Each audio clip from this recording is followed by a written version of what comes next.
and this.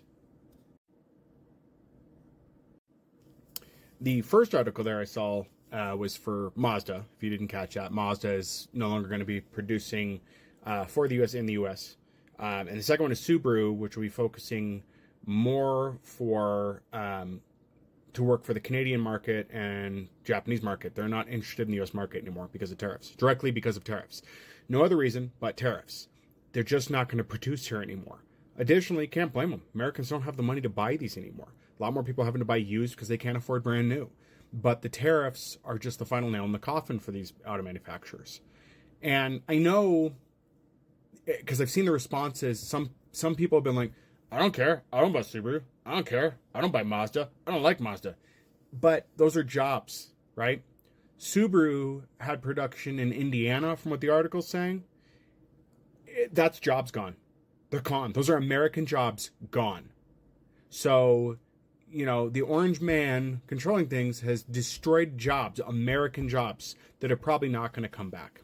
Now, we can argue back and forth about whether those automated jobs or not, but the reality is, even for a plant that's mostly automated, they still need workers in those plants. Now, there's been videos floating around showing completely automated foreign factories, but that's probably not something that's going to entirely happen here. Maybe not. Maybe now it will. Maybe that's what they're going to look at, is that they'll produce vehicles here, but it's going to be automated. That means no American workers.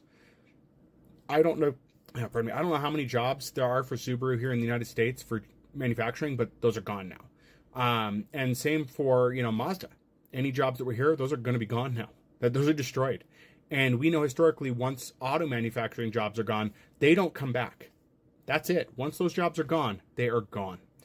And it's funny because it's not, I don't say this like proud. It's not a gotcha. It's not one of those things where I'm like at MAGA supporters or at Trump supporters. I'm like, look what happened. Told you guys. It's disappointing because our country keeps losing and you guys keep applauding the losses.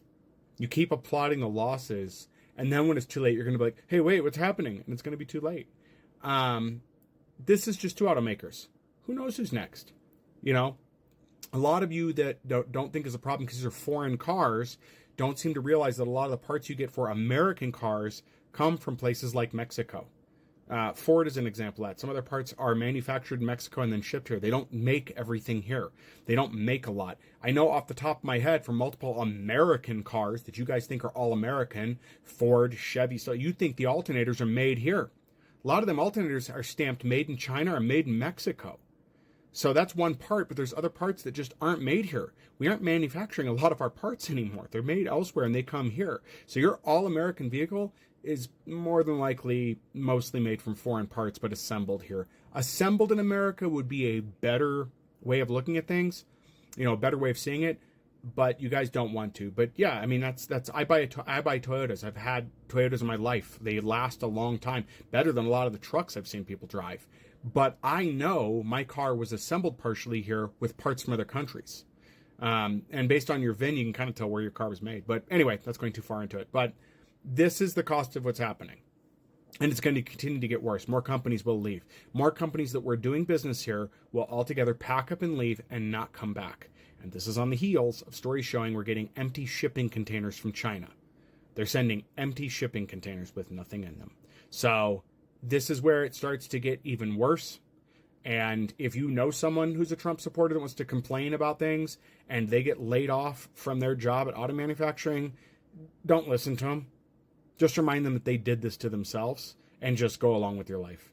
It's going to take so much for these people to even begin to realize what has happened.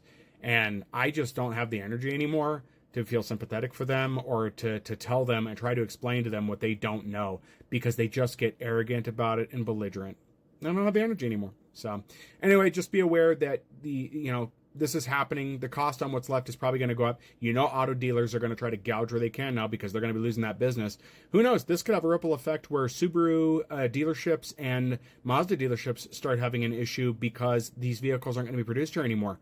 That's jobs that can be gone. I mean, this isn't the first time we've lost automakers. It fails me now who the other one is. But anyway, this is going to have a ripple effect. It will not just be the auto manufacturing plants. There will be lost jobs elsewhere as well. Anyways, guys, let me know what you think in the comments below. And yeah, here we are.